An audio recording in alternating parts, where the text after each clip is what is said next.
Hi guys, Boltsauce here once again with another deck review, this time my Scandinavian airborne deck. And this is actually a pretty good deck. It has a lot of infantry, a lot of planes of course, and a buttloads of recon, and actually pretty good vehicles and helicopters as well. The only thing that you miss are tanks of course, and good AA pieces, but that's where the RBS comes in place. And these guys are actually quite decent as well. It's basically RBS 90 on the ground on trucks like these. Anyway, let's go right into it. Logistics section. Not much you can choose out of in terms of vehicle commands. Only 2 trucks. I went for the Rover since it's pretty fast off-road. Fob, command Rover, command infantry and helis, and 2 supply cards, or 2 cards of supply helis. Went for the new one because it has more fuel versus 1,000, 1,500 versus 1,000 fuel. Alright, so that choice is easily made. Infantry section. I actually changed out a little bit before I did this review. So yeah, the good infantry that I have, the elite infantry, is the Kustjäger 90. That is basically like the spearhead of my initial push with that 20 rounds per minute, AT 12T, 25 AP on that, so that's just amazing. So yeah, 7 of those guys on elite. Then I have 7 of the normal Kustjäger on elite as well. Basically, the only difference is that they have the well, actually, they have an assault rifle. Alright, they have the 7.62 assault rifle versus the AK-5 of the Kustjäger 90, and they have a slightly downgraded RPG, which is the Cargo 7M2. Still pretty good against medium tanks, but it doesn't really. It just gets outclassed by the AT-12T. It's just amazing. But yeah. So that is the beginning, the most elite infantry that I have, followed up by the Kustjäger, and then to support those guys with some cheaper infantry, I have the FSKs. It's only 5 points, actually it's 15 points cheaper, so that'll be a really good backup unit. It has the Eriks, the C7 and MG3, but the only downside of these units is that it's only a 10-man squad versus 15-man squads of the Kustjäger. It's basically like the equivalent of Commandozi, the normal Kustjägers. So, to follow up with those elite units, I also have some cheaper units like the Stormers, Shock Infantry, 10-man squads, 40 points, including the transport. And if I want some more guys in one squad, I also have the Fallschirmjäger 90 or Fallschirmjäger 90. These guys also have an Eriks AG3 and an MG3, basically the same as the FSKs. But a slightly longer range assault rifle and more ammunition for the Eriks actually, so that's a big difference as well. And if I were to go to war like 1v1 with one infantry squad, I would probably choose for the go for the Fallschirmjägers because of that 7.62 battle rifle and more sackless missiles and 15-man squads, so that's a easily made decision. So Kustjäger 90, normal Kustjäger, and FSK as the most elite units, Fallschirmjägers to buff those up, and Stormers to fill in gaps. Then I have these Norrlandsjäger. These have a recoilless rifle here, pretty cool looking thing actually. Only downside is it only has 30% accuracy and 7 rounds per minute. So I have not tried these guys out yet, but I hope they're as good as the Chinese recoilless rifles. I don't think they are, but we'll have to figure that out.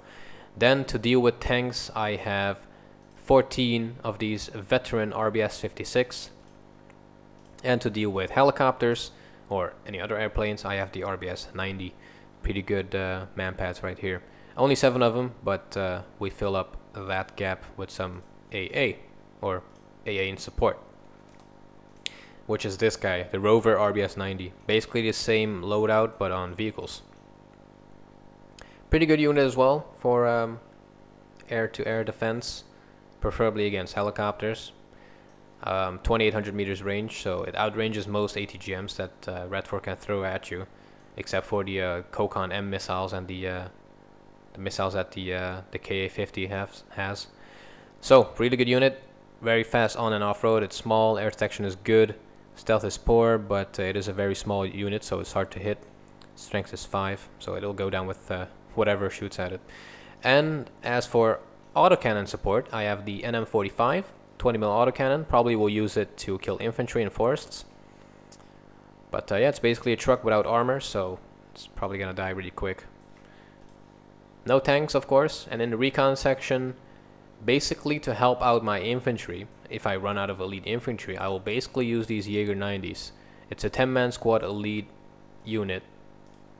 They have the Minimi, MP5 ST, and a Carl Gustav M3, so you can just use these as regular infantry, and you can use the Marine Jaegers to like put these guys in the flanks of a town, and you will just snipe anything that comes near. And you also have 1 HE power, so anything unarmored is gonna die to that bullet, and also really good to kill enemy UAZ commands. As for recon vehicles, I have the new BBC News helicopter right here. Very small size, very good optics, very fast as well. Pretty good autonomy and fuel, and it's only 55 points. Then for ground vehicles, I have this cool looking, whatever it is, looks like a hunter from Arma 3. It has an MG on top, very good optics, very small, or small size, really fast on road, like the fastest speed that you get on vehicles on road, and it is the highest speed that you can get with some APCs off-road. So that's, if you know what I mean, like 110, that's what the like the SDRF 9040 goes on-road, and this guy goes that speed off-road, so really good unit. 1 armor all around, and yeah, it is actually a prototype for Scandinavia, so you might want to check that unit out. In the vehicle section, some more vehicles to take down enemy tanks. 16 of these M15 182 TOW2s with 4 really powerful ATGMs. And in the helicopter section, pretty much the same loadout, but with helicopters. The Fennec TOW2s, same thing, 25 AP, 70% accuracy, 26-25 meter range Tone 2s, and the same helicopter with a 20mm to take care of enemy light APCs. Plane section, there we are finally. This is a really cool plane selection that I made here. It has a lot of F-16s, which is kind of awesome. I have 2 F-16 AMs, and these guys are the new planes with 4 MRAMs and 2 Sidewinders. So it will be able to take down 2 planes. And if you're all out of missiles, you can also use the Vulcan. And people have been telling me to use the Gripen, but the only downside to me is that it doesn't have the rate of fire that the Vulcan does. So if it runs out of missiles, it's probably gonna die. But if it is going to survive, it needs to hit like in the first go, otherwise it's just gonna die. But versus the Vulcan, it just doesn't really stand a chance. So yeah, 2 F-16 AM as my spearhead in my air attacks. To help those guys out, I have 4 hardened F-16A Block 15s. Really good. One of my favorite air superiority fighters, actually. Only 120 points. Only has 2 Sparrow missiles, so 2 long range missiles and 2 Sidewinders. 30% accuracy though, and really fast as well. Turn radius is 300, so in a dogfight it will be able to wreck with that 20mm Vulcan. But yeah, for 120 points, that's just a bargain. It's a really good fighter right there. As for bombers, I have the F-16A Fighting Falcon with the 2 1-ton bombs. Also has 2 Sidewinders, as you can see, and a 20mm Vulcan, like all F-16s. Then I have the F-16A Block 5, which has 12 227 kilogram bombs and 2 Sidewinders and a 20mm Vulcan. So a lot of F-16s there, in total 6, 7, 8, 9, 10 F-16s, really cool. Sometimes I just try to go with F-16s only, because it just, I don't know, it's just cool to have only F-16s. But yeah, to support in ground attacks or bombing runs, I have the Puff for Seed. Really cool new Seed plane, 70 points for 4,200 meters range. 30% ECM, very good air detection, and the speed is actually helping it out because it will not get in too close to the enemy AA because of that slow speed compared to like I don't know, a Raven or something, which gets really close to the enemy. But yeah, 4,200 meters range. Also has a twin M39A2 cannon and 2 Sidewinders. And for air-to-ground attacks, next to the bombers, I have the Viggen with 2 RB-75 Fire and Forget electro-optical missiles. Really amazing missiles, these. They travel really fast and they have 26 AP.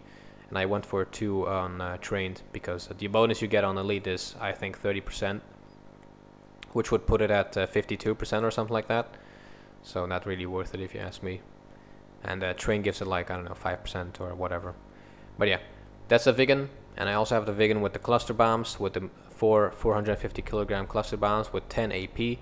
And I think the only cluster munition that is actually better is the one from the Attack'em. So yeah, this is one amazing plane. Can pretty much kill anything. I think the Mirage Fict of France is better though, because of the spread it has, if you want to kill multiple light or medium armored units. But if you want to kill like a clumped up pair of T-72BUs, this is the way to go. And as for precision bombing, I have the SK-60B. I have not tried this guy out yet. I think I never tried it out in Airland Battle or in Red Dragon. So I definitely need to check this new unit out and just try it out with those 2 RBO-5A Fire and Forget M-Class missiles. 10 HE on that, so if it hits, it just kills everything. And as for napalm, I have the CF-104s with 3 340 kilogram bombs.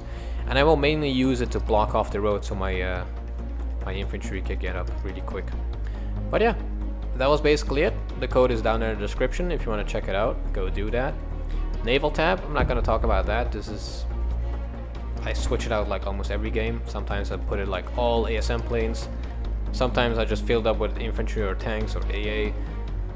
I never really... Like, this is basically what I would go for if I was in a 1v1. Like a Congo, 2 Lafayettes, because of the cannons and the ASMs. Pohangs for Sea-Wiz, Hatsuki for some additional good Sea-Wiz and some better cannons, and LCU to supply that. But that's basically... that really changes a lot. But yeah, really love this deck, Scandinavian Airborne.